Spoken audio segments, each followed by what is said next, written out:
Bismillahirrahmanirrahim. Alhamdulillah, Allahumma salli ala Muhammad wa ala ali Muhammad. Assalamualaikum warahmatullahi wabarakatuh. Waalaikumsalam. Alhamdulillah, pemirsa dakwah Sulsel di mana saja Anda berada. Bagaimana kabar tak?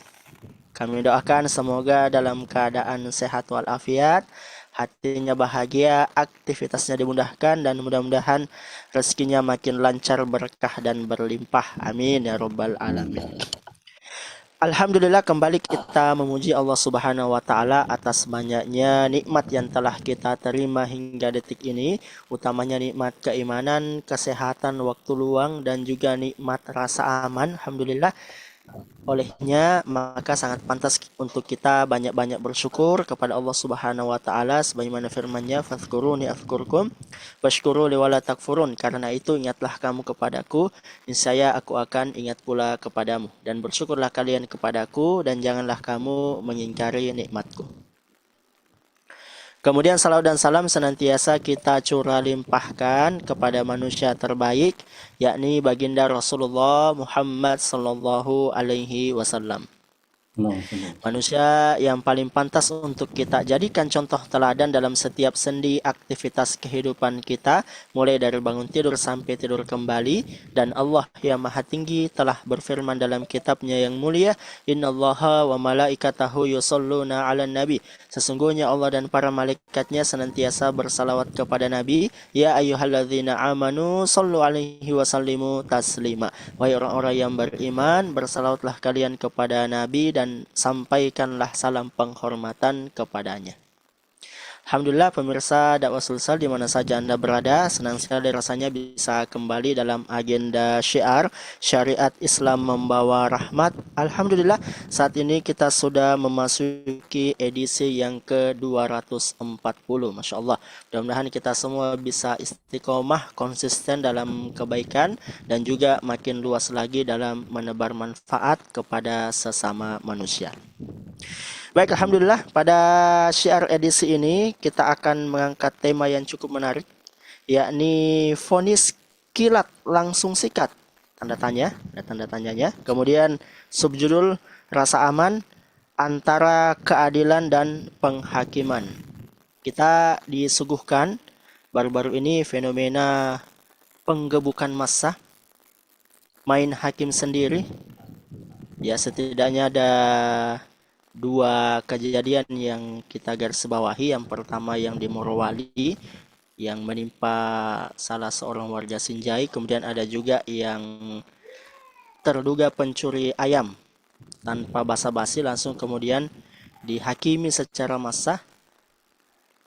Mereka kemudian mendapatkan emosi dari massa dalam bentuk pukulan, tendang, dan lain sebagainya, akhirnya meregang nyawa di tempat. Nah, bagaimana kemudian pandangan Islam melihat fenomena ini? Bagaimana solusi Islam terhadapnya? Alhamdulillah, di studio kita sudah kedatangan salah satu mubalik dari Sulawesi Selatan. Beliau juga merupakan pembina dari Majelis Takarrub Ilallah Sulawesi Selatan, Al-Mukarram Al-Ustadz Muhammad Kemal Idris. Assalamualaikum Ustadz. Waalaikumsalam warahmatullahi Masya wabarakatuh. Allah. Bagaimana kabar Ustadz? Alhamdulillah, kabar baik. Bagaimana kabar Alhamdulillah. antum? Alhamdulillah Ustadz. Alhamdulillah. Walaupun sedikit Alhamdulillah. flu. Oh, Tapi Alhamdulillah masih bisa beraktivitas dengan lancar. Alhamdulillah. Baik. Alhamdulillah. Untuk pemirsa dakwah Sulsel, apabila ada pertanyaan dan tanggapan, bisa langsung mengetikkan di kolom live chat. Tak lupa kami mengajak untuk like, komen, subscribe, dan share setiap konten bermanfaat kita. Mudah-mudahan setiap share yang kita lakukan dicatat oleh Allah sebagai amal jariah yang pahalanya akan terus mengalir walaupun kita telah meninggal dunia. Amin ya rabbal alamin. Baik, Ustaz, kami persilahkan untuk opening speech terkait judul vonis kilat langsung sikat, rasa aman antara keadilan dan penghakiman. Falyatafaddal masykurah. Baik, terima kasih atas amanah yang diberikan. Bismillahirrahmanirrahim. Alhamdulillahirabbil alamin. وبه نستعين على أمور الدنيا والدين والصلاة والسلام على أشرف الأنبياء والمرسلين سيدنا ومولانا محمد وعلى آله وأصحابه ومن تبعهم بإحسان إلى يوم الدين أما بعد. Para pemirsa dakwah sosial, kembali pada Sabtu sore hari ini kita bersua dalam tayangan syiar Syariat Islam Membawa Rahmat. Semoga dengan syariat Islam yang kita pegang teguh benar-benar bisa mewujudkan rahmat bagi seluruh alam, sebagaimana Allah Subhanahu wa taala telah menjanjikan dan menetapkan di dalam Al-Qur'an, wa ma arsalnaka illa rahmatan lil alamin.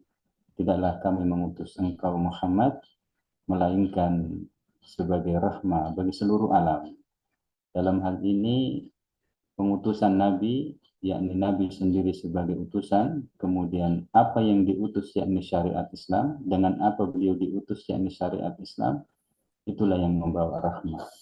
Artinya bukan sekedar keberadaan Nabi kita Sallallahu Alaihi Wasallam, tapi yang paling penting adalah apa yang dibawa oleh beliau untuk bisa mewujudkan rahmat itu tidak lain adalah syariat yang berasal dari Allah Subhanahu Wa Taala untuk kemudian dijadikan panduan di dalam kehidupan kita, baik dalam kehidupan pribadi, masyarakat, dan juga kehidupan bernegara tentunya, sehingga benar-benar rahmat itu bisa terwujud. Kemudian salawat dan taslim tentunya kita senantiasa menyampaikan, mengirimkan kepada baginda Rasulullah SAW, keberadaan beliau sebagai rahmat bagi kita semuanya, maka adalah penting untuk senantiasa kita mengingat untuk berselawat kepada beliau, karena Allah Subhanahu wa taala dan para malaikatnya sendiri telah memberikan salawat kepada beliau. Karena itu Allah memerintahkan agar umat manusia, khususnya kepada umat Islam, agar bersalawat kepada Rasulullah sallallahu alaihi wasallam. Para pemirsa, kita pada kesempatan kali ini akan membahas sebuah pembahasan yang lagi tren pada saat ini terkait dengan persoalan keamanan, khususnya adanya fenomena melakukan hakim atau penghakiman secara sendiri terhadap adanya berbagai tindak kejahatan yang terjadi. Nah, ini menimbulkan keresahan di masyarakat sehingga kemudian lagi viral, ya, sehingga di salah satu provinsi pun kemudian gubernurnya saking gerahnya terhadap keamanan itu sehingga membuka sayembara. Nah, karena itu keamanan adalah merupakan nikmat yang besar. Ada seorang ulama mufassir, Imam Fakhrul Razi rahimallahu taala, pernah mengatakan, su'ila ba'dal ulama. Sebahagian ulama itu bertanya, al-amnu afdalu am as-sihha? Jadi apakah keamanan itu lebih utama dibandingkan daripada kesehatan? Faqala, maka ulama menjawab, al-amnu afdal. Jadi keamanan itu lebih utama, kata ulama. Wad dalilu alaihi, dalil atas hal itu, pernyataan itu dikatakan, an-nasyata law in kasarat rijlaha. Nah, dalil tentang hal itu atau kemudian atas hal itu, yakni seandainya kambing itu kemudian kakinya patah, ya. Nah, fa innaha tasihhu ba'da zaman, maka kakinya yang patah itu nanti akan sehat kembali dengan berlalunya daripada masa. Walau annaha rubitat fi maudu'i wa rubitat bil qarbi minha za'bu fa innaha tamassaka anil alafi wala tatanawalahu ila an tamut. Jadi membuat perumpamaan bahwa kemudian seandainya kambing itu diikat pada suatu tempat dekat dengan serigala, maka dia tidak akan makan sampai dia mati. Nah, kemudian ulama ini mengatakan wadzalika yadullu ala anna dharara al-hasilu minal khawfi asyaddu minal dharari al-hasilu minal alamil jasadi. Jadi ini menunjukkan bahwasanya bahaya yang akibat rasa takut itu lebih besar itu daripada rasa sakit di badan. Nah itu bisa dikutip dalam tafsir Al-Kabir atau Mafatihul Ghaib ya karangan Imam Fakhrur Razi rahimahullah taala. Nah karenanya Allah Subhanahu wa taala pun kemudian menegaskan di dalam Al-Qur'an betapa keamanan itu merupakan sebuah nikmat. Alladzi at'amahum min ju'in wa amanahum min khauf. Yang memberikan makanan kepada mereka ketika mereka al-ju', yakni ketika mereka lapar, dan wa amanahum, dan memberikan keamanan mereka dari ketakutan. Jadi yang mewujudkan daripada keamanan itu pula adalah dari Allah Subhanahu wa taala. Karenanya Nabi Ibrahim memohon kepada Allah untuk terwujudnya keamanan itu. Wa idh qala Ibrahimu rabbi ja'al hadza baladan amina. Ingatlah saat Ibrahim itu kemudian berkata kepada Tuhannya, ya Tuhanku jadikanlah negeri ini negeri yang aman. Nah, Quran Surat Al-Baqarah 128. Nah, para pemirsa, karenanya Nabi kita Shallallahu Alaihi Wasallam menjadikan salah satu di antara nikmat yang besar itu adalah keamanan. Seakan-akan ketika orang aman di dalam negerinya, maka ia seperti menggenggam dunia itu. Nabi bersabda, man asbaha minkum mu'afadan fi jasadihi, siapa yang kemudian pada pagi harinya itu kemudian sehat badannya, aminan fi sirbihi, aman di negerinya atau di tempat tinggalnya, indahu futu yaumihi, padanya kemudian hari itu ada makanan, ya faka'annama hirat lahud dunya, seakan-akan dia itu telah dikumpulkan dunia untuknya. Nah itu perumpamaan yang sangat, ini betapa nikmat keamanan itu merupakan nikmat yang besar yang Allah Subhanahu wa taala anugerahkan. Karenanya ketika kemudian manusia itu melakukan hal-hal yang tidak sesuai dengan apa yang diperintahkan Allah di beberapa waktu yang lampau pada masa generasi-generasi sebelum Islam ini kemudian datang, itu mereka melakukan kemungkaran, lalu kemudian Allah menjadikan keamanan itu berubah menjadi ketakutan.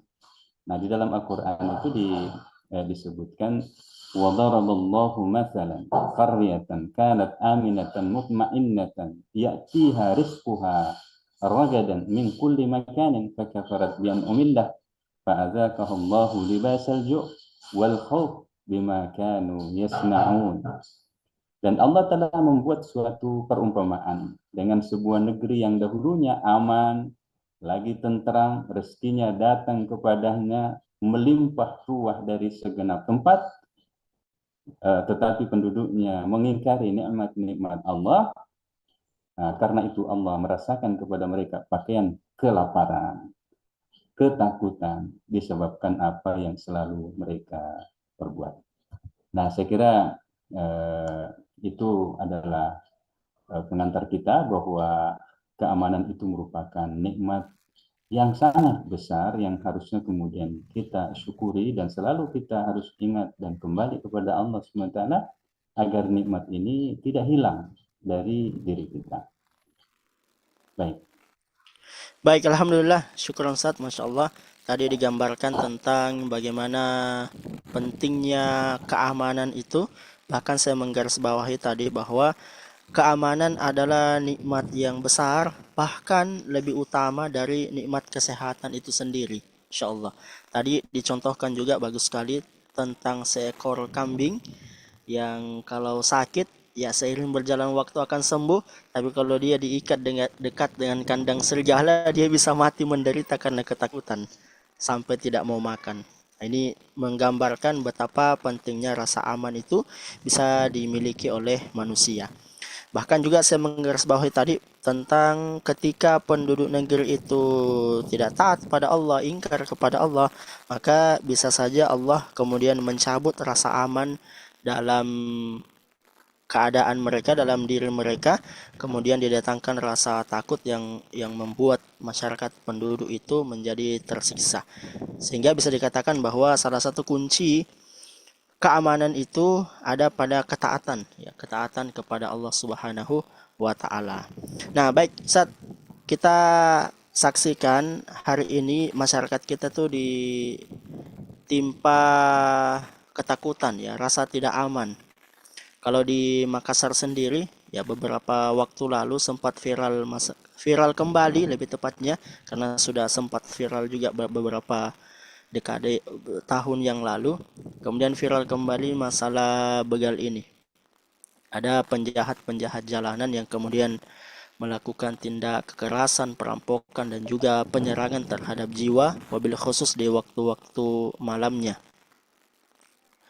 Kemudian juga ada peperangan antar kelompok di jalanan yang tentu mengganggu rasa aman dan ketentraman masyarakat. Nah, pertanyaan saya, Ustaz, apakah ini bagian daripada hukuman Allah Subhanahu wa taala kepada suatu penduduk yang kalau kita sambungkan dengan pernyataan awal tadi bahwa salah satu kenapa rasa aman itu bisa dicabut oleh Allah karena ketidaktaatan suatu penduduk negeri kepada Allah Subhanahu wa taala. Nah, kalau kita melihat fakta hari ini, ya, tidak hanya di Makassar tentu, tapi juga di hampir di seluruh wilayah Indonesia itu banyak kejahatan-kejahatan yang terjadi, sampai-sampai ada yang melakukan sayembara, sayembara untuk Ya, menghilangkan ancaman-ancaman tersebut. Ada pemerintah yang melakukan sayembara. Nah, itu tadi, saat apakah bisa dikatakan ini bagian daripada hukuman dari Allah Subhanahu wa taala, atau ada hal-hal yang sejatinya bisa kita upayakan, bisa kita perbaiki, yang kemudian akan berdampak pada keamanan itu sendiri. Ya, ya, silakan, Sat. ya. Eh, Memang di dalam Al-Quran Allah Subhanahu wa taala berfirman, "Wa man a'rada an dzikri fa inna lahu ma'isyatan dhanka wa nahsyuruhu yaumal qiyamati a'ma." Barang siapa yang berpaling dari peringatanku, maka baginya penghidupan yang sempit dan di akhirat akan dikembalikan dalam keadaan buta. Ayat ini sangat jelas ya, menunjukkan bahwa penyimpangan terhadap syariat Allah Subhanahu wa taala atau melakukan kemungkaran kepada Allah Subhanahu wa taala itu akan kembali kepada pelaku. Tetapi kalau kemudian kita hanya kemudian berpikir bahwa ini adalah kesalahan pribadi ya, sehingga kemudian kita memiliki kacamata kuda, hanya melihat pelaku saja. Nah, sementara kemudian aspek yang lain itu kemudian tidak diperhatikan, maka tentu kita akan tersesat melihat sebuah masalah ini. Memang sepanjang 2026 ini kita bisa melihat ya, terkait dengan apa yang kita bicarakan pada hari ini, yakni main hakim sendiri, itu ada data dalam sepanjang 2026 ini ya.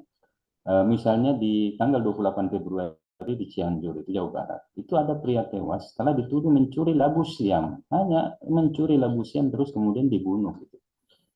Kemudian pada tanggal 24 Juni, ya di Lamongan, Jawa Timur, itu dua tersangka pencuri besi dianiaya massa sampai babak belur gitu.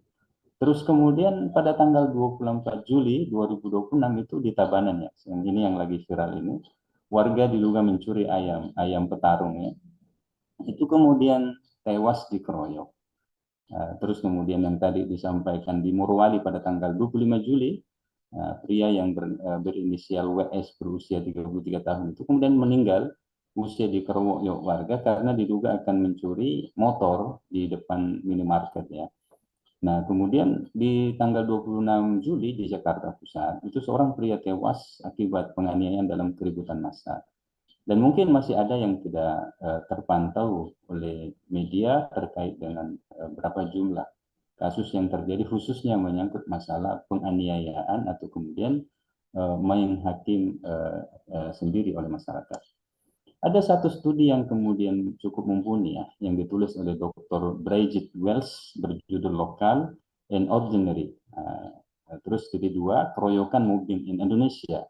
Ya, ini dari tahun 1995 sampai 2024. Nah, ini bisa diakses secara online ya. Nah, di mana rekam jejak basis data Sistem Nasional Pemantauan Kekerasan itu mencatat terdapat 53 pembunuhan jenis ini, maksudnya jenis penganiayaan ini, jenis keroyokan ini ya, nah, itu di Jakarta itu hanya dalam 2012, artinya ada 53 kasus itu khusus di Jakarta saja. Nah, itu dilakukan penelitian, itu bisa dilihat di apa namanya situsnya understandingconflict.org.id. Nah, jadi apa namanya seperti tadi juga disampaikan ya, saking kesalnya terhadap maraknya daripada aksi begal di Jawa Barat itu, sehingga Gubernur Jawa Barat itu mengusulkan sayembara berhadiah ya bagi siapa saja yang berhasil mengungkap pelaku atau menangkap pelaku.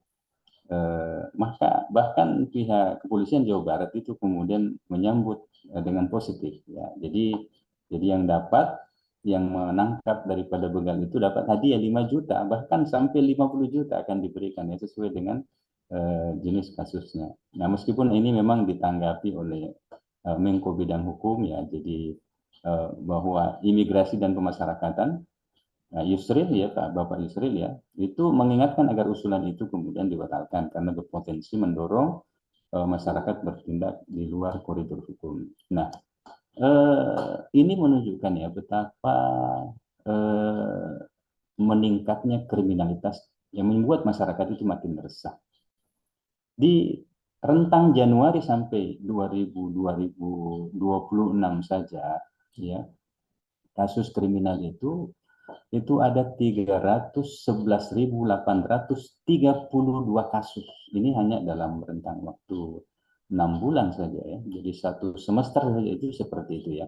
Dan penganiayaan atau kemudian hakim sendiri itu memang menempati urutan paling tinggi, yakni sebanyak 23.672 kasus.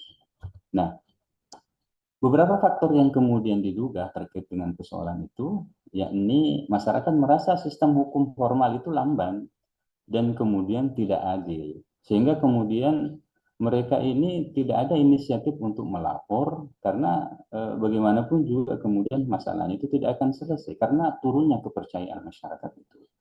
Nah, terus kemudian minimnya pencegahan aparat, jadi kurang responsif ketika kemudian hal itu dilakukan. Terus kemudian terjadi hal itu karena psikologi massa. Ketika ada satu orang yang memukul misalnya, itu menggerakkan emosi, apalagi meluap-luap emosi itu, maka di dalam kondisi seperti itu sangat rentan terjadi apa namanya penganiayaan yang bisa mengantarkan kepada pembunuhan.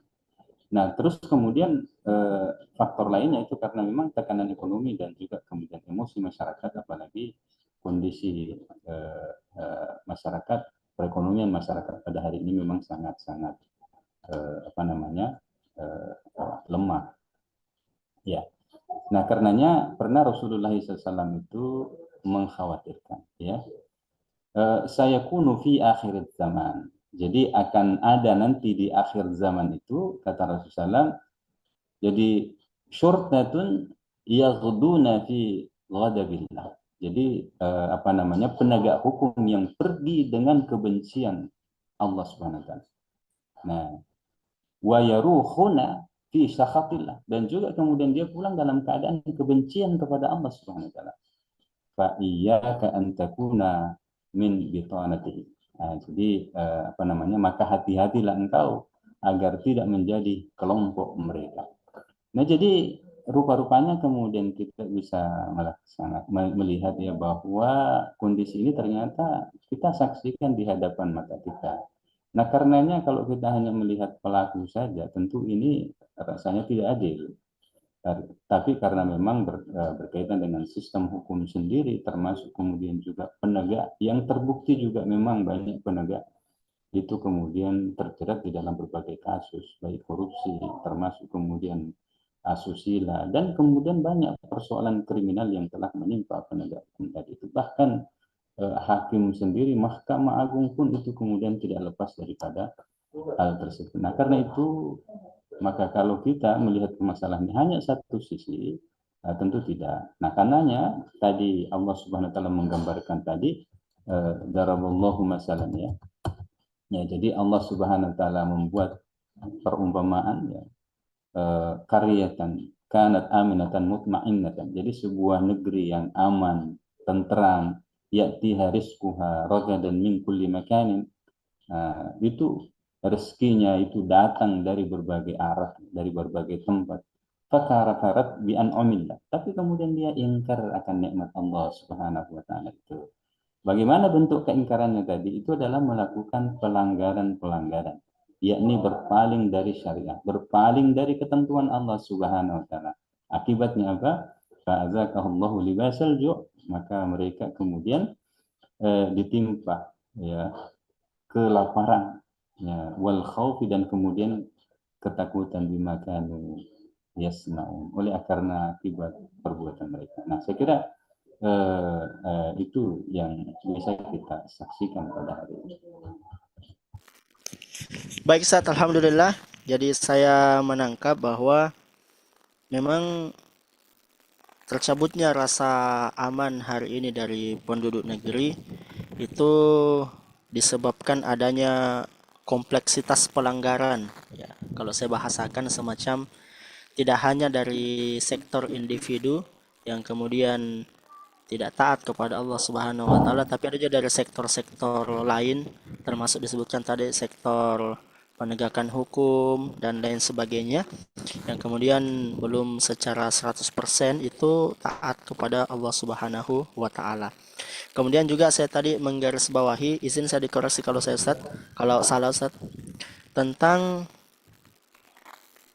mengapa hari ini marak terjadi tindakan main hakim sendiri. Ya, setidaknya saya menangkap 4 poin tadi. Yang pertama, adanya kekecewaan dari masyarakat akibat lemahnya penanganan hukum, sehingga itu menjadi bentuk pelampiasan mungkin. Ketika ada di depannya, tiba-tiba dieksekusi sebagai bentuk kekesalan atau kekecewaan terhadap penegakan hukum. Yang kedua, ada minimnya pencegahan dari aparat yang berwajib. Yang ketiga, adanya pemantik ya. Kalau satu orang sudah memukul, otomatis yang lain itu bisa ikut. Kemudian yang keempat, adanya tatanan ekonomi yang lemah, kemudian yang menyebabkan tingkat kesejahteraan masyarakat berkurang, sehingga berdampak pada akumulasi kekecewaan yang terjadi di tengah-tengah masyarakat. Nah, kemudian saya juga tadi mendengar tentang adanya angka kriminal yang meningkat belakangan ini. Kemudian kira-kira apa penyebabnya Ustaz? Mengapa kemudian angka kriminal hari ini bisa meningkat? Ya, tadi sudah kita bahas bersama bahwa berpalingnya umat ini dari syariah sehingga kemudian tidak bisa mewujudkan ketakwaan di tengah-tengah masyarakat. Nah, karena itu ketika syariat Islam itu kemudian dijauhkan, Allah Subhanahu wa taala sendiri kemudian menyatakan di dalam Quran, "Zaharal fasadu fil barri wal bahri bima kasabat aydin nas liyudhiqahum ba'dalladzi amilu la'allahum yarji'un." Jadi telah nampak kerusakan di daratan, di lautan oleh karena akibat ulah tangan manusia. Maka kami rasakan kepada mereka siksaan agar mereka itu la'allahum yarji'un, yakni kembali ke jalan yang benar, kembali kepada jalan Allah Subhanahu wa taala. Nah, tentunya dalam hal ini bukan pribadi-pribadi saja, karena pribadi itu kan sangat tergantung daripada komunitas atau kemudian sistem yang diterapkan atas mereka. Nah, pada hari ini kita bisa melihat sistem sekuler, liberalisme, itu memberikan kebebasan ruang kepada individu untuk melakukan apa saja. Artinya sistem ini sendiri memberikan potensi untuk melakukan apa saja, bertindak apa saja sesuai dengan keinginan manusia. Kebebasan seperti inilah yang mengakibatkan kemudian manusia melakukan tindakan-tindakan menurut hawa nafsunya. Nah, apatah lagi kemudian diperhadapkan dengan situasi yang membuat mereka sulit, baik untuk kemudian tadi mendapatkan pekerjaan, termasuk kemudian mereka perekonomiannya kemudian semakin susah.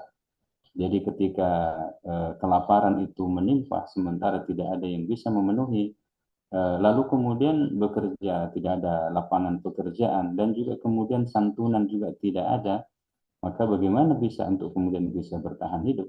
Nah, ada sebagian mengambil jalan pintas, yakni bunuh diri.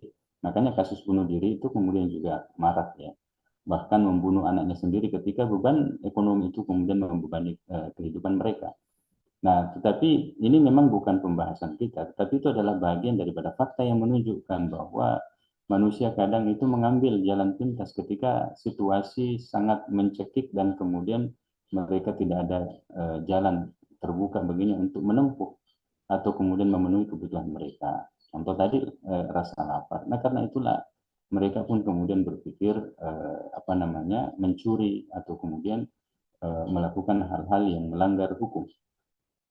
Memang dalam kondisi pacaklik ya, Islam itu memberikan rukhsah bagi orang yang mencuri, tapi dalam kadar untuk memenuhi kebutuhan pada saat darurat itu. Ya, ini seperti pada zaman Khalifah Umar bin Khattab radhiyallahu anhu, ketika ada yang mencuri dalam kondisi pacaklik ini kemudian tidak dihukum, termasuk kemudian yang belum balik itu kemudian tidak dihukum. Nah, artinya bahwa ini dimaklumi karena memang kondisinya itu sangat-sangat mendesak. Nah, tetapi bagaimana situasi ini kemudian bisa terjadi? Maka sesungguhnya ini adalah merupakan tanggung jawab kembali kepada negara, ya. Karena itu Rasulullah SAW bersabda, "Al-imamu ra'in wa huwa mas'ulun an ra'iyatih." Jadi pemimpin atau kepala negara itu adalah merupakan pengurus rakyat dan kemudian dia akan dimintai pertanggungjawaban atas rakyat yang diurusnya. Hadis riwayat Bukhari Muslim. Nah, karena itu Imam An-Nawawi mengomentari hadis ini bahwa ini merupakan dalil atas kewajiban penguasa mengurus seluruh rakyat, termasuk menjaga keamanan jiwa, termasuk menjaga harta dan kemudian menjaga kehormatan mereka. Hal yang sama disampaikan oleh Imam Al-Mawardi di dalam kitabnya Al-Ahkamus Sultaniyah, bahwa di antara kewajiban utama penguasa adalah menjaga keamanan negara, sehingga masyarakat dapat memberi penghidupan, mencari penghidupan dengan tenang, dan melaksanakan agamanya tanpa rasa takut. Nah, Syekh Taqiyuddin An-Nabhani di dalam kitab Muqaddimah Dustur juga kemudian memberikan catatan bahwa negara wajib memelihara keamanan dalam dan luar negeri melalui aparat yang profesional sehingga kemudian tidak muncul rasa takut di tengah masyarakat. Nah, jadi ini dari satu sisi bahwa negara itu harus memenuhi tanggung jawabnya sendiri, yakni bertugas mengurus rakyat, yakni menyediakan lapangan pekerjaan seluas-luasnya, sebagaimana ketika Umar ibnul Khattab radhiyallahu anhu melakukan itu, termasuk Rasulullah Sallallahu Alaihi Wasallam dalam sebuah hadis di mana seseorang yang kemudian dalam kondisi kesulitan, lalu Nabi Sallallahu Alaihi Wasallam bertanya kepadanya, ada apa di rumahnya?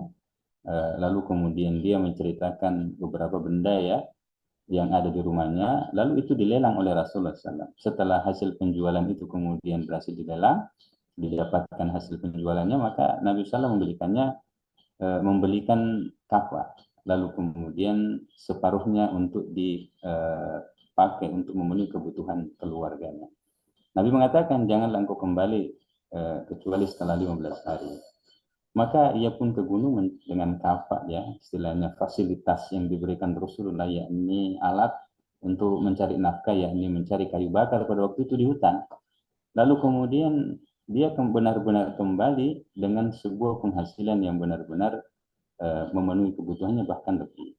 Nah, ini menunjukkan bahwa negara itu memiliki tanggung jawab untuk memenuhi kebutuhan masyarakat, termasuk menyediakan lapangan pekerjaan agar masyarakat itu difasilitasi untuk kemudian bisa menghasilkan daripada uang atau kemudian materi dalam rangka untuk memenuhi kebutuhan dirinya. Nah, karenanya Islam juga memang membebankan tanggung jawab itu kepada pribadi, lalu kemudian dalam tanggungannya, yakni keluarga dan kemudian anak-anaknya tadi, dan kemudian apabila dia tidak sanggup, maka dia kemudian akan ditanggung oleh orang di sekitarnya yang memang menjadi ahli warisnya. Nah, kalau misalnya itu juga tidak bisa, maka akan ditanggung oleh kaum muslimin secara umum, ya, tetangganya dan kemudian kaum muslimin secara umum. Nah, kemudian juga negara dalam hal ini akan memberikan santunan sesuai dengan kebutuhan mereka. Nah, karena itulah ketika negara misalnya tidak ada kas kosong, maka negara boleh menarik riba dalam hal ini secara insidental ya, dalam mengatasi problem seperti itu. Nah, artinya itu adalah merupakan aplikasi daripada sabda Rasul SAW, al-imamu ra'in wa huwa mas'ulun an ra'iyati. Jadi pemimpin kepala negara itu adalah pengurus rakyat dan dia akan dimintai tanggung jawab terhadap apa yang kemudian dipimpinnya. Nah, kemudian di samping itu juga negara harus kemudian menegakkan keadilan, menegakkan hukum dengan tegas. Nah, karenanya Allah Subhanahu wa taala berfirman, "Ya ayyuhalladzina amanu kunu qawwamina bil qisti syuhada." Jadi wahai orang-orang yang beriman, jadilah kalian penegak keadilan. Jadi mesti harus hukum dijelaskan. Setelah kemudian ekonomi dilaksanakan, masih juga ada orang yang melakukan penganiayaan seperti itu, walaupun hal itu memang dilarang dalam agama karena Rasulullah bersabda, al-muslimu man salimal muslimuna min lisani wa yadihi. Jadi yang disebut seorang muslim itu adalah orang yang menjadikan kaum muslimin itu selamat dari lisannya. Jadi tidak mengejek, menggibah atau kemudian membulinya. Dan juga selamat dari tangannya. Jadi dia tidak zolimi, tidak dia aniaya. Artinya penganiayaan termasuk kemudian hakim sendiri jelas diharamkan di dalam Islam. Ya, nah karenanya maka penguasa dalam hal ini benar-benar menegakkan hukum. Artinya tadi secara ekonomi itu kemudian selesai, kemudian masih ada juga orang yang melakukan meskipun itu dilarang, maka keadilan mesti harus ditegakkan. Artinya hukum itu harus dijalankan. Jadi walakum fil qisasi hayatun ya ulil albab. Ya, ya, sesungguhnya pada pelaksanaan kisos itu terdapat kehidupan bagi kamu, wahai orang-orang yang berakal. Jadi kenapa kemudian Allah Subhanahu wa taala menjadikan akal itu sebagai sandaran terhadap pelaksanaan hukum kisos tadi? Nah, kita bisa mengatakan bahwa orang yang sudah dihukum itu kan sudah mati, tidak akan mungkin hidup. Tapi mengapa dikatakan pelaksanaan kisos ini akan memberikan kehidupan? Memang bukan kehidupan kepada orang yang dikisas karena dia sudah mati, tapi kemudian kehidupan bagi masyarakat yang lainnya yang turut menyaksikan betapa ketika keadilan itu ditegakkan, maka orang yang berakal tadi tidak punya pikiran untuk melakukan lagi penindasan termasuk penganiayaan. Karena dia, kalau dia berakal pasti dia akan berpikir bahwa dia juga akan mengalami hal yang sama, akan dikisah.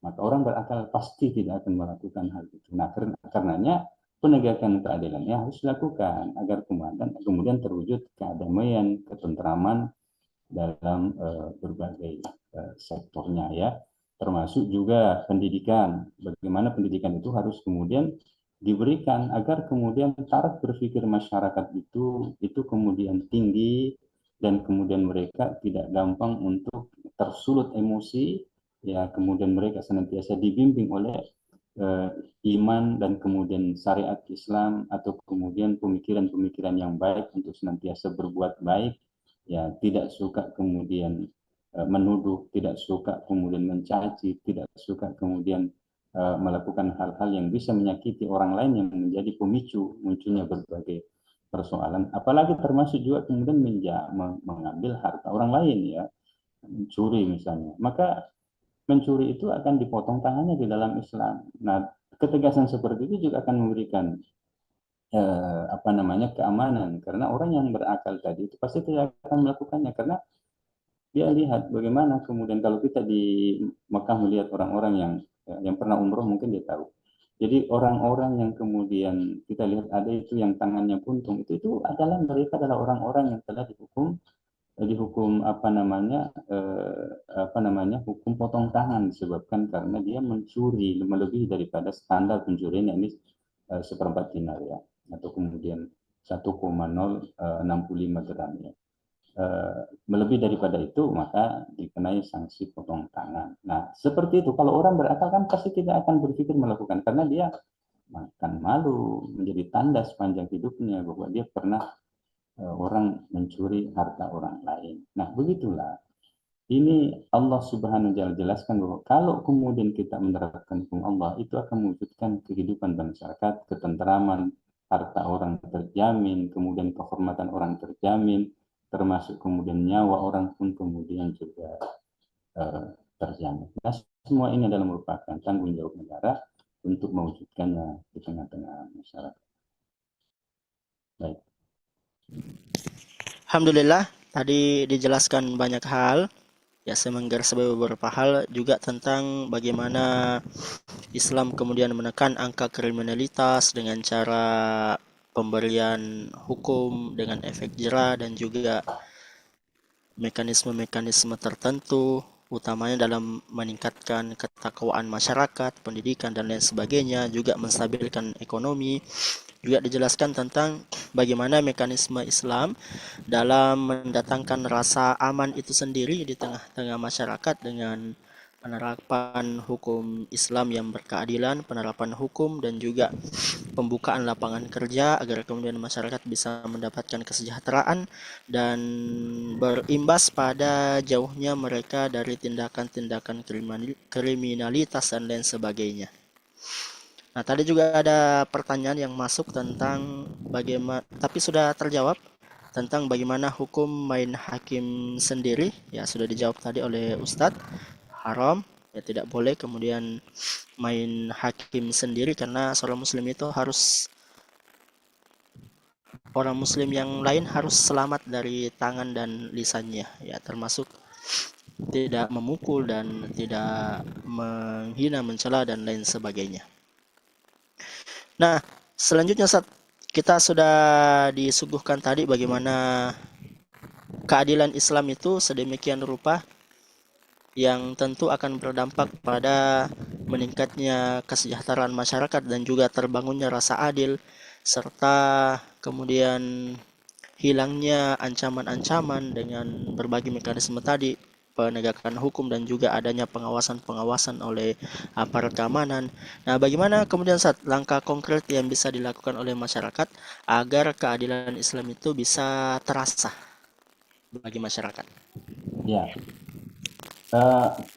sebagaimana keamanan itu merupakan kenikmatan ya yang sangat besar, maka negara ini memiliki tanggung jawab untuk mewujudkan keamanan tadi. Pertama, yang harus kemudian kita harus perhatikan, karena itu para ulama itu kemudian memberikan gambaran, di antaranya adalah Syekh Taqiyuddin An-Nabhani rahimahullah dalam kitab Muqaddimah Dustur tadi, pasal 93, beliau memberikan penegasan bahwa kepolisian ya syurtah yang menjaga keamanan ini itu diberi tugas untuk menjaga ketertiban, mengawasi keamanan dalam negeri serta melaksanakan seluruh aspek eksekusi yakni pelaksanaan pemerintahan.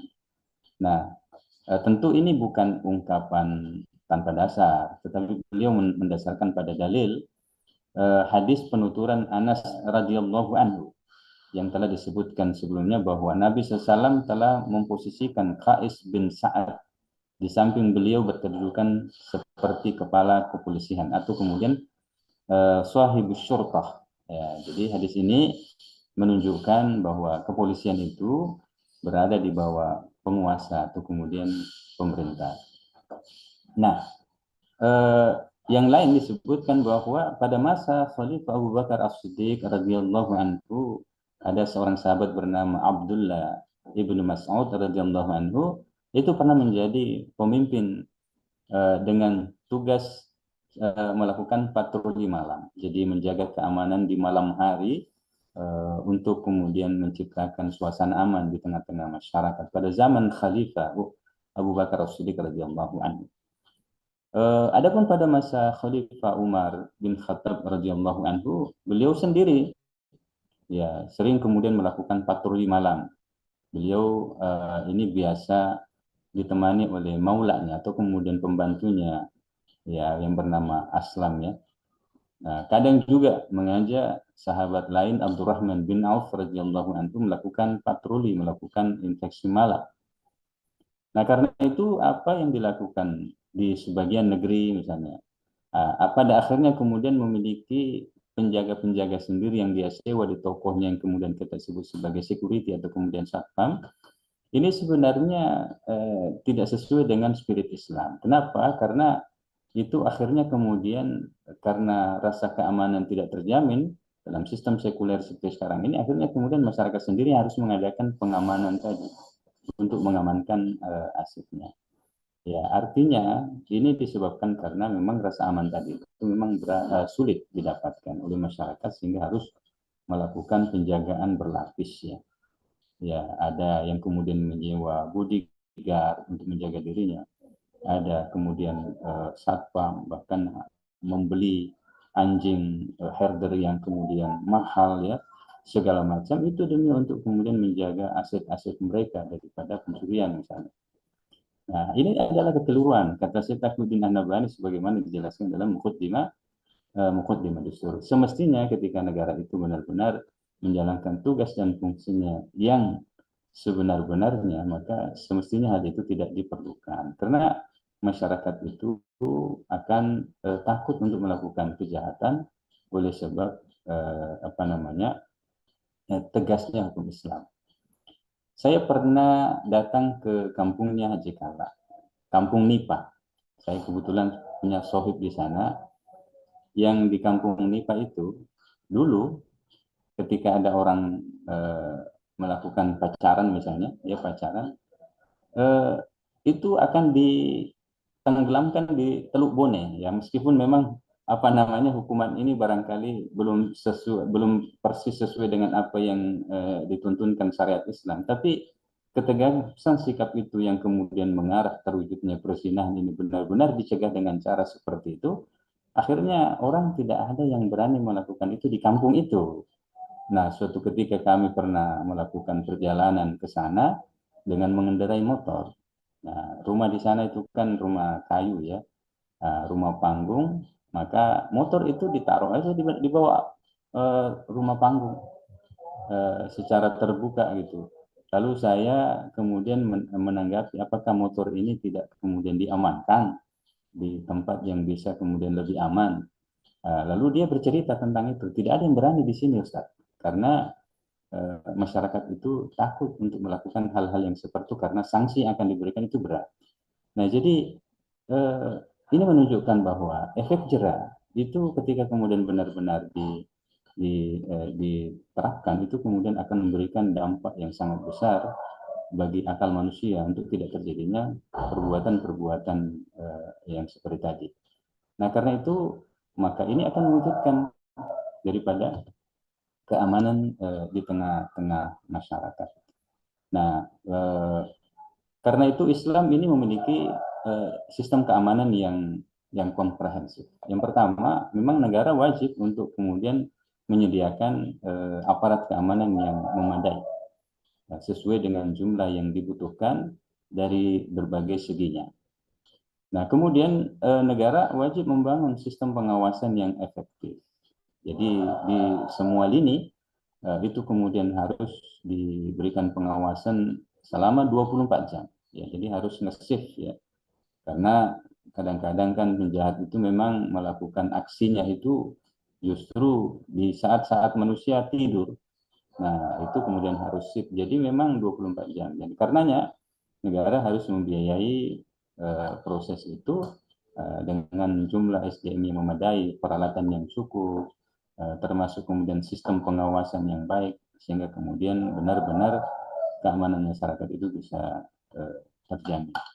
Nah, kemudian negara harus menerapkan sistem peradilan yang cepat, adil, dan kemudian bebas dari suap tidak boleh ada tebang pilih. Rasulullah SAW pernah bersabda, "Walladzi nafsi Muhammad biyadih, walladzi nafsu Muhammad biyadih." Jadi demi zat yang jiwa Muhammad ada di tangannya, "Lau anna Fatimah binta Muhammad sarakat laqatattu yadaha." Seandainya Fatimah binti Muhammad itu mencuri, aku sendiri yang akan memotong tangannya. Jadi Nabi Shallallahu Alaihi Wasallam menegaskan bahwa mesti harus ada penegakan yang adil, karena hukum itu memang berpihak kepada semua. Nah, bukan tidak bersifat subjektif kepada perorangan. Hukum dibuat dalam rangka untuk mengamankan penguasa misalnya. Hukum dibuat untuk mengamankan pihak tertentu karena adanya pesanan misalnya. Ada request tertentu sehingga kemudian aturan-aturan itu dibuat sedemikian rupa sehingga bebas melakukan pelanggaran misalnya, dimodifikasi dan seterusnya. Tidak bisa seperti itu. Nah, kalau dalam Islam tentu adalah mesti adil. Ya, jadi bil qisti syuhada. Jadi kemudian jadilah kalian penegak keadilan, ya. Nah, kemudian yang keempat, negara wajib menerapkan hukum pidana Islam sebagai zawajir, pencegahan, sekaligus jawabir, sebagai penebus dosa bagi pelaku yang telah menjalani hukuman. Jadi inilah keistimewaan daripada hukum Islam, memiliki dua dimensi tadi. Yang pertama, dimensi zawajirnya, pencegahan. Tadi kan Allah Subhanahu wa taala sudah menjelaskan, walakum fil qisasi hayatun ya ulil albab. Kalau misalnya hukum itu ditegakkan, maka tidak akan ada yang lagi berpikir untuk melakukan kejahatan yang sama. Maka ini akan mencegah terulangnya kejadian yang sama. Ya, terus kemudian ada aspek jawabirnya, yakni sebagai penebusan dosa. Nah, inilah keistimewaannya, artinya orang yang kemudian melakukan dosa lalu dia bertobat kepada Allah di akhirat nanti kemudian dibebaskan. Seperti apa yang dialami oleh Ma'is Al-Aslami dan Al-Umidiyah yang telah melakukan perzinahan pada zaman Rasulullah SAW. Nah, ketika itu Umar ibn Khattab turut serta melakukan rajam, ya, yakni melempari batu sampai kemudian darahnya terpercik dengan sikap yang begitu-begitu menunjukkan daripada kebencian yang sangat. Maka Rasulullah kemudian menimpali bahwa jangan seperti itu, karena ampunan Allah terhadap dia itu kemudian seandainya ditakar itu melebihi daripada 70 penduduk Madinah, atau kemudian disebutkan bahwa lebih berat dibandingkan dengan Bukit Uhud. Nah, itu menunjukkan bahwa dosanya dilepaskan oleh Allah Subhanahu wa taala. Dia datang dengan kesadaran untuk dirajam. Ya, tahirni ya Rasulullah, tahirni. Nah, jadi mengapa engkau mau disucikan? Mengapa engkau kata Rasulullah? Dia katakan, tahirni, sucikan saya ya Rasulullah.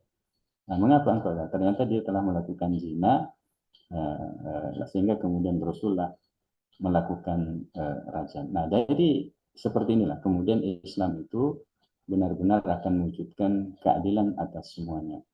Hukum bukan berpihak kepada siapa, tapi memang Allah perintahkan dilaksanakan, maka ini semuanya berpihak kepada semuanya. Sandarannya semua kepada Allah Subhanahu wa taala. Nah, di samping tadi memang bahwa faktor kemiskinan itu juga menjadi sangat berhubungan dengan terjadinya kriminalitas. Nah, karena itu wajiblah kemudian negara itu menjamin kebutuhan dasar seluruh rakyat. Nah, karena itu dalam sistem Islam ini kemudian benar-benar hal ini tadi sangat diperhatikan seluas-luasnya, ya. Nah, termasuk bagaimana aset-aset negeri seperti sumber daya alam itu mestinya kemudian juga dikelola dengan baik untuk kesejahteraan rakyat. Bisa dibayangkan lebih dari 85% biaya negara ini diambil dari pajak rakyat. Rakyat dipajak. Nah, sampai kemudian harus turun aparat untuk menjaga pembayaran pajak ini, ya. Tapi sumber daya alam kita itu kemudian justru diambil oleh asing. Misalnya kemudian Freeport saja, itu kemudian cuma berapa persen saja kemudian yang masuk ke negara, tapi kemudian lebih banyak diambil oleh mereka. Ya, contoh juga misalnya di Sulawesi Selatan ini ada tambang vale, ya, di Sorowako, itu cuma mungkin sekitar 2% kalau saya tidak salah. Itu yang masuk ke pendapatan daerah, tapi kemudian selebihnya itu dikuasai oleh asing. Nah, ada sumber yang kemudian bisa mensejahterakan rakyat itu kemudian justru diberikan kepada asing, tapi justru untuk membiayai negara, baik itu gaji pegawainya, termasuk fasilitasnya, infrastrukturnya segala macam, termasuk dalam juga MBG, itu diambil dari pajak negara atau kemudian pajak rakyat. Nah, sehingga kemudian ini tentu tidak adil.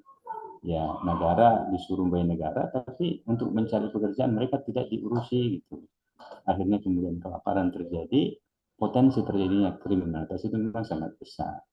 Nah, inilah saya kira. Nah, karena itu sepanjang sejarah kekhilafahan Islam itu memang berhasil menciptakan keamanan yang sangat-sangat mengagumkan.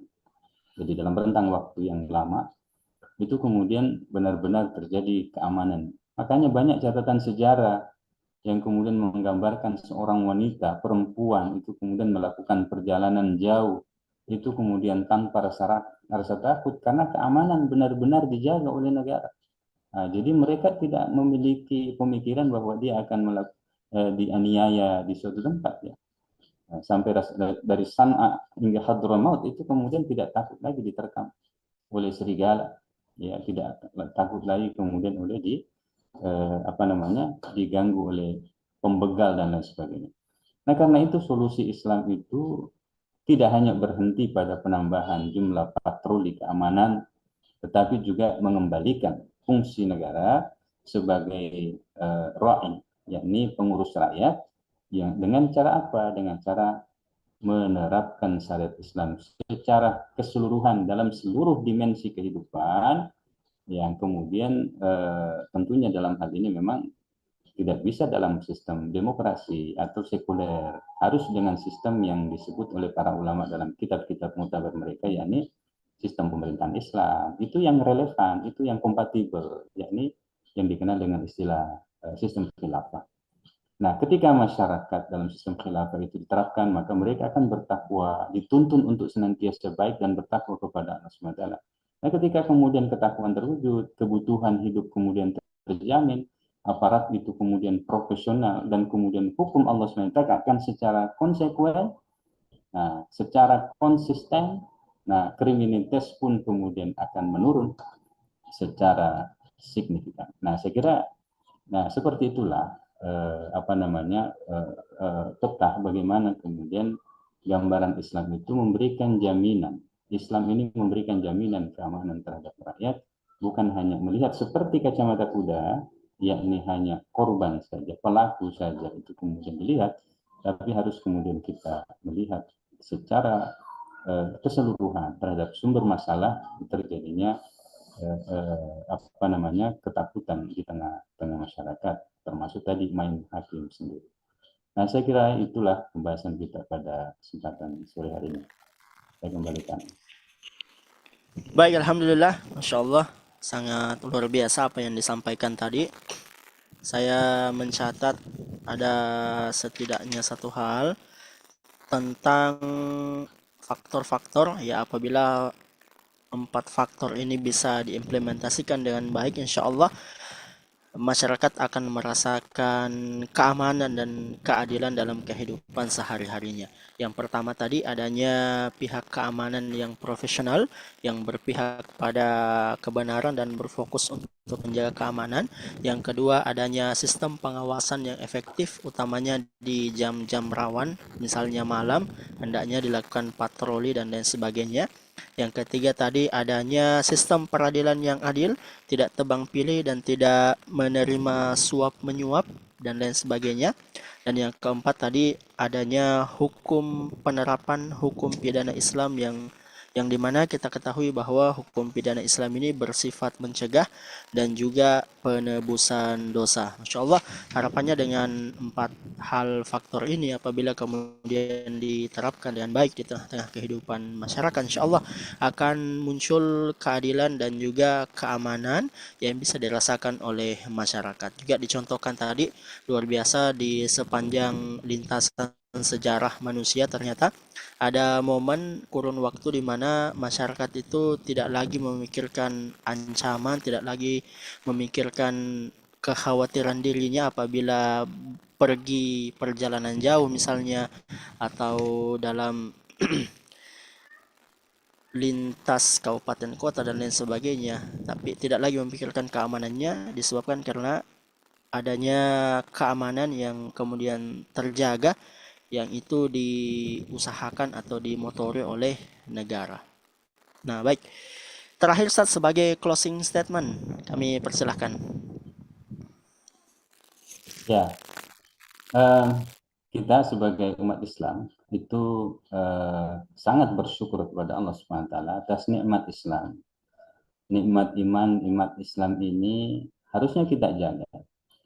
Bukan hanya tentunya kita berhenti pada slogan saja, tetapi kemudian kita harus berusaha mewujudkannya.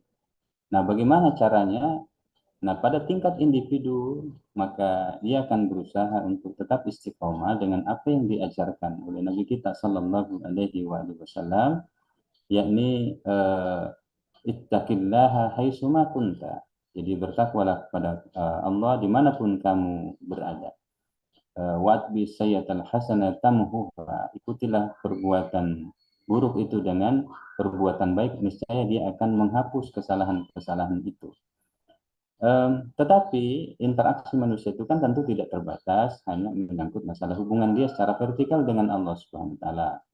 Nah, kita ada di tengah-tengah masyarakat, tidak bisa lepas daripada hubungan dengan sosial masyarakat. Nah, dalam kondisi ini seorang individu tidak punya kuasa untuk kemudian mengendalikannya, oleh karena semuanya ini dalam tata aturan yang diatur oleh sistem yang ada. Nah, karenanya untuk bisa menyelaraskan ketakwaan individu dengan lingkungan masyarakat ini harus ada upaya ke sana. Terutama dalam hal ini negara punya political will untuk kemudian mewujudkan ketakwaan di masyarakat dengan menerapkan syariat Islam secara kafah. Dan kemudian ketika hal itu belum terwujud, harus kelompok-kelompok Islam, organisasi-organisasi harus berjuang sebagaimana Allah perintahkan. Wal takum minkum ummatu yad'una al khairi wa ya'muruna bil ma'rufi wa yanhauna 'anil munkar.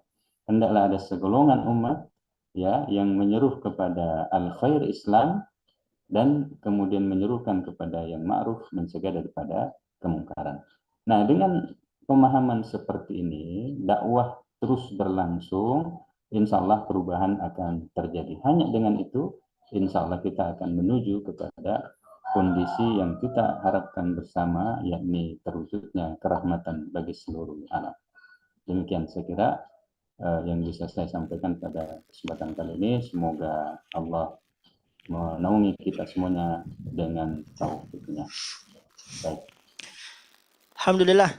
Sekali lagi kami ucapkan syukron jazakumullahu khairan katsiran kepada Al-Mukarram Al-Ustaz Muhammad Kemal Idris yang telah memberikan nasihat-nasihat terbaik untuk kita semua. Juga banyak terima kasih kepada seluruh pemirsa Dakwah Sulsel di mana saja Anda berada yang tetap setia dari awal sampai akhir tadi. Mudah-mudahan Allah menambahkan untuk kita semua ilmu yang bermanfaat. Alhamdulillah, tidak terasa kita sudah berada di penghujung acara. Insya Allah dilanjutkan di pekan selanjutnya dengan pembahasan-pembahasan yang up to date dan juga menarik tentunya, yang dibahas dari perspektif Islam. Dan saya kira demikian yang sempat kami sampaikan. Kembali kita mengingat bahwa keadilan dan keamanan itu bagian daripada buah ketakwaan individu, ketakwaan masyarakat, dan juga ketakwaan bernegara kepada Allah Subhanahu wa taala. Olehnya, tentu kita bisa mengharapkan keadilan dan keamanan itu satu-satunya hanya pada penerapan aturan-aturan Islam. Ya, saya kira demikian. Kita tutup banyak-banyak dengan istighfar pada Allah Subhanahu wa taala. Astaghfirullahalazim, astaghfirullahalazim, astaghfirullahalazim. Subhanakallahumma wa bihamdik asyhadu an la ilaha illa anta astaghfiruka wa atubu ilaik. Wassalamualaikum warahmatullahi wabarakatuh.